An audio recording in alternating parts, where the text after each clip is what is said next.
지난 시간에 이어서 이제 대단원 마무리입니다. 80페이지고요. 아래쪽부터 중간고사 범위까지가 4-5개 되는 부분이고요. 이제 5단원부터 이제 기말고사 범위가 봅니다. 1-1 열에너지를 이용하여 일을 할 수 있는 장치가 열기관이다. 맞죠? 5-2 어떤 개의 내부 에너지 증가량은 외부에서 가한 열량에서 걔가 외부의 한 일을 뺀 값이다. 그래서 공급된 열은 내부 에너지와 그리고 일의 합이라고 할 수 있죠. 그래서 이건 맞겠죠. 열기관의 열효율은 열기관의 외부의 한 일을 방출한 열에너지로 나눈 값이다. 열효율이라는 건 공급된 열분의 한 일의 양이죠. 그리고 방출된 열에너지로 나눠준 값이 아니고 공급된 열로 나눠준 값이니까 이게 틀립니다. 열기관이 고열원에서 받은 열을 모두 전환하는 것은 불가능하다. 이거 맞죠? 그래서 연력계획 2법칙에 의해서 이제 불가능합니다. 진공에서 빛의 속력은 모든 관성계에서 동일하게 관측되죠. 동일합니다. 속력은 시간은 모든 관성에서 동일하게 관측되지 않죠. 어떻게? 빠르게 움직이는 관성계에선 느리게 관측됩니다. 정지 질량은 상대 속도가 0인 물체의 질량을 말하는 게 맞고요. 질량은 에너지로 변환될 수 없다, 있다. 그렇죠. E는 mc 제곱. 그래서 질량은 에너지로 바뀔 수 있습니다. 단원 종합 문제를 푸는데 요거는 중간고사 범위였으니까 넘어가고요. 이제 5번부터 봅니다. 자, 그림은 밑바닥에 밀폐된 공기주머니, 요 아래쪽에 밀폐된 공기주머니가 있네요. 공기주머니를 부착한 신발을 나타낸 것이다. 이 신발을 신은 사람이 지면에 떨어질 때 공기주머니가 빠르게 작아졌다. 빠르게 원래대로 돌아왔다. 공기주머니 안에 있는 기체에 대한 설명으로 옳은 것만을 봅시다.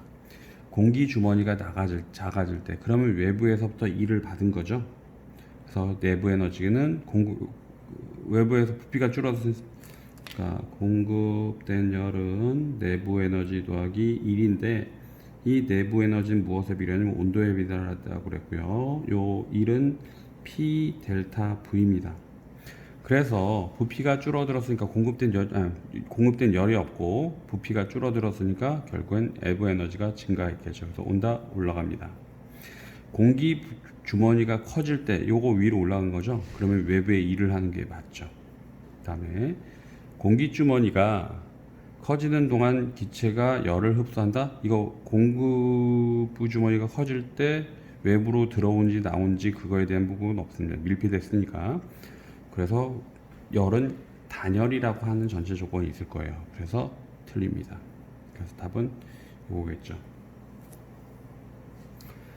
그러면 그림은 불꽃 점화 기관의 내연기관이죠. 실린더에서 피스톤이 운동하는 방향과 작동 과정을 시간에 따라 순서대로 나타난 것이다. 배기 과정에서 이후에는 다시 흡입 과정을 시작한다. 그래서 흡입, 압축, 폭발, 배기 다음에 계속 이렇게 돌아간다는 얘기죠. 압축하는 동안 그럼 부피가 줄어들겠죠. 실린더 안의 기체의 온도는 올라간다. 맞을 것.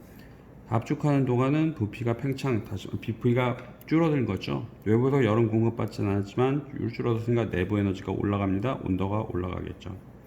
폭발할 때 발생한 열은 기체가 팽창하면서 나는 일로 모두 사용되니 그럼 열기관 연력학 이 법칙이 위배되죠. 그래서 일부는 빠져나갑니다. 그래서 아니겠죠. 흡입하는 과정에서 들어온 기체와 배기 과정에서 나오는 기체의 온도는 모두 같은가요? 아니죠. 여기서 폭발하고 나가는 거니까 온도가 더 높겠죠. 답은 이렇게 되겠죠. 그림은 지구를 기준으로 빛의 속력에 가깝게 날아가는 우주선에서 우주인 A는 우주선의 이동 방향과 반대 방향으로 그래서 오른쪽으로 이동한다는 거예요. B는 우주선의 이동 방향과 같은 방향으로 레이저뷰를 쏘는 모습을 나타낸 것입니다. 이에 대한 설명으로 옳은 것만 맞춘 거니까 자신이 쏜 레이저 빛의 속력을 측정했을 때 A가 측정한 것과 B에 측정한 것은 항상 같죠. 빛의 속력이니까 이건 항상 같습니다. A가 관찰한 B의 시간은 A의 자신 시간보다 느리게 흐른다. 이거 우주선 안에서 같이, 다시 말하면 같은 관성계에서 움직이는 거죠. 그러니까 같습니다. 레이저 대신 총알을 쏘았다면 빛이 아니고 총알이니까 총알은 상대 속도의 개념이 들어가는 거죠. 그러니까 지구에서 본 총알의 속력은 B의 속력은 이동 방향의 속력만큼 더해줄 테고요. A가 쏜 속력에서 이동 방향의 속력을 빼줘야 되니까 당연히 B가 쏜 것이 더 크겠죠. 그러면 이렇게 되겠죠. 다음은 원자력 발전소의 구조를 나타낸 모식도이다. 이에 대한 설명으로 옳은 것만 보기에서 고르시오. 원자로 안에서는 질량이 에너지로 변환되나요? 그래서 E = mc 제곱. 우라늄이 줄어들면서 붕괴되면서 질량이 줄어들 겁니다. 그래서 질량이 에너지로 변환된다 맞겠고요. 수증기를 식히는 장치 안에서 에너지가 질량으로 변환된다. 에너지가 질량으로 바뀌는 건 요건 아니죠. 이건 열 에너지가 이제 뭐 잠열 형태로 이제 빠져나가는 거고요. 핵 분열 반응 대신 핵융합을 이용한다면 질량을 직접 전기 에너지로 변환시킬 수 있다. 보자. 핵연료를 해가지고 이 핵 분열 발전은 워낙에 열이 높아서 물을 집어넣어서 물이 증기로 바뀌어서 그걸 에너지를 이용합니다. 그런데 핵 분열 대신 핵융합 반응이 일어나게 되면요, 핵융합은 핵 분열보다 훨씬 에너지가 높습니다. 높다 보니 질량을 직접 전기 에너지로 변환시킬 수 지금 현재는 없습니다. 틀리겠죠? 그래서 이게 답이겠죠. 그리고 다음 단원으로 보려면 한번 보자. 그래서 보면 3단원 물질과 전기장, 그리고 물질의 전구조와 정질, 원자와 전기력, 원자의 구조와 스펙트럼. 다음에 중단원 문제가 있었으면 좋겠는데 그대로 3단원 넘어가네요. 4단원 넘어가고요. 그 다음에 중단원 문제가 있었던 것 같은데, 그렇죠. 이제 중단원 마무리입니다. 일부씩만 조금씩 풀어봅시다. 원자와 전기력. 그래서 원자, 물질을 구성하는 기본 단위로 양전하를 띠는 뭐가 있나요? 원자에게는 양성자를 띠는 핵이 있죠. 음전하를 띠는 핵이 아니고 원자핵이 있겠죠. 물론 원자핵 하나는 양성자가 있을 테고요. 음전하를 띠는 뭐가 있냐? 전자로 이루어졌습니다. 그렇죠? 전하를 띠는 물체 사이에 작용하는 힘. 그래서 이건 뭐라고 얘기하니? 바로 전기력. 이렇게 얘기했죠. 방향, 전기력에 보면 같은 종류의 전하 사이에는 서로 밀어내는 척력이 작용하고요. 다른 종류 전하 사이에는 서로 끌어당기는 인력이 작용합니다. 그래서 크기는 각 물체가 띠는 전하량의 곱에 클수록 더 커지고요. 물체 사이의 거리가 멀수록 작아집니다. 그래서 그 힘의 크기는 F는 G가 아니죠. KR 제곱분의 Q1, Q2에 해당되는 힘이 해당될 테고요. 원자의 안정성과 전기력을 보면 음전하를 띠는 전자와 양전하를 띠는 원자핵 사이에 전기력이 작용하므로 전자가 원자핵 주회를 벗어나지 않고 원자가 안정된 상태를 유지할 수 있다. 그래서 안정적이라는 얘기죠. 다음에 원자의 구조와 선사 스펙트럼을 보면 높은 전압을 가한 기체에서 방출되는 빛의 스펙트럼으로 서로 다른 색깔의 선들이 띄엄띄엄 나타난다. 이런 거 무슨 스펙트럼? 선 스펙트럼이죠. 보어의 원자 모양을 보면 전자는 원자핵 주변에 특정한 에너지를 가진 불연석적인 궤도에서만 존재하고요. 에너지 준위는 원자 내의 전자가 정상 상태일 때 갖는 특정한 에너지 값, 특정한 궤도에서만 논다는 얘기예요.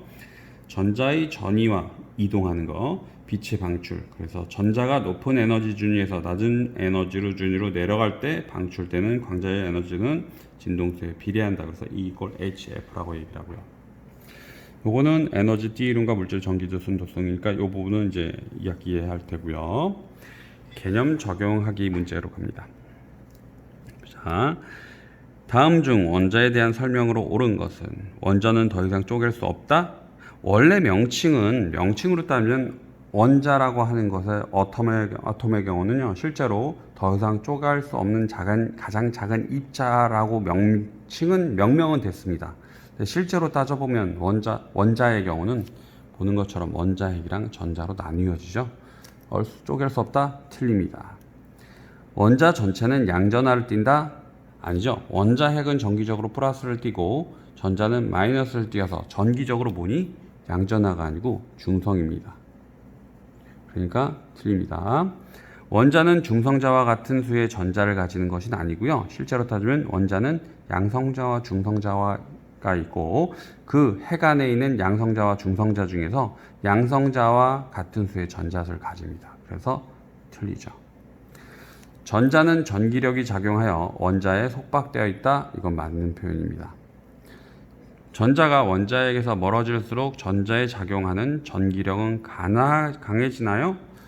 요 전기력의 세기는 거리가 좁아지면 거리가 가까워지면 가까워질수록 커지죠.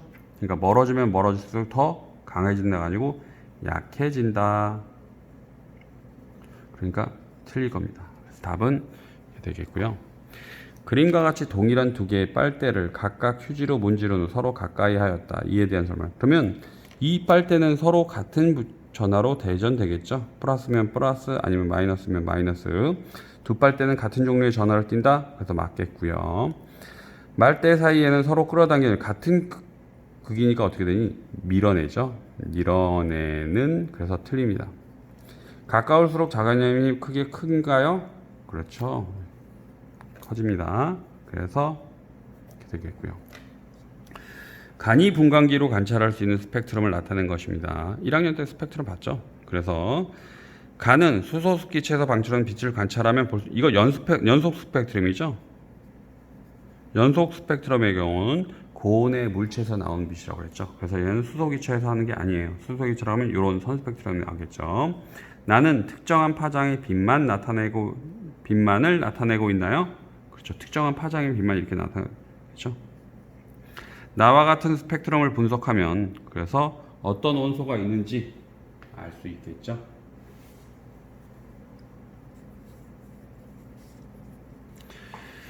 다음에 원자는 그림은 수소 원자의 에너지 준위를 나타낸 것이래요. 수소의 에너지 준위가 이렇게 되는데 원자 속 전자의 에너지는 연속적이다. 그러면 요 값을 다 가지고겠지만 띄엄 그래서 불연속적이겠죠. 그래서 틀립니다. 수소 원자의 전자는 허용된 에너지만을 특정한 에너지만을 특정한 에너지만을 가질 수 있다. 맞을 겁니다. 그래서 맞겠고요. 나머지 한번 봅시다. 에너지 준위의 모습으로 수소 원자의 연속 스펙트럼을 설명할 수 있다.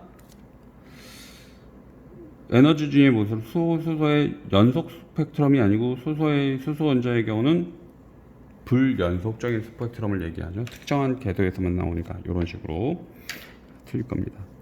전자가 n=2인 상태에서 n=3로 상태로 전이할 때 2에서 3로 변이한다고 얘기하면 마이너스 3.40에서 마이너스 1.5이니까 마이너스 3.40에서